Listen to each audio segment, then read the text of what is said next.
Hi అండి, welcome to my channel మన రుచులు. ఈరోజు మనం ఇంట్లోని నిమ్మకాయ సోడా ఎలా తయారు చేసుకోవాలో చూద్దాం. నిమ్మకాయ సోడాకి కావాల్సిన పదార్థాలు వచ్చేసి కిన్లీ సోడా ఒక హాఫ్ లీటర్ తెచ్చుకున్నామండి.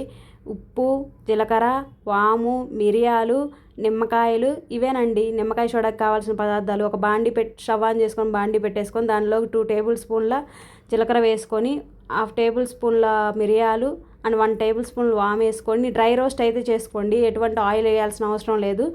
ఇలా డ్రై రోస్ట్ చేసుకున్న దాన్ని ఒక చిన్న బౌల్ తీసుకోండి. ఆ మిక్సీ పొడిలాగా మెత్తగా పౌడర్ లాగా అయితే పట్టేసుకోండి. ఒక నిమ్మకాయ కోసుకోండి.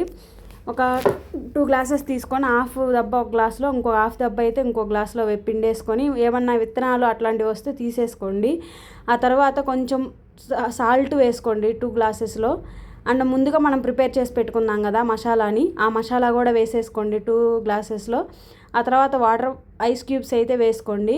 కిన్లీ సోడాని అయితే ఓపెన్ చేసి చిన్నగా కలుపుకుంటూ ఒక స్పూన్ తీసుకొని ఇట్లా కలుపుకుంటూ సోడాని అయితే వేసుకోండి. మొత్తం అదంతా మసాలా అంతా కరిగిపోయేలాగా సోడాలా స్లోగా వేసుకుంటూ కలుపుకోండి.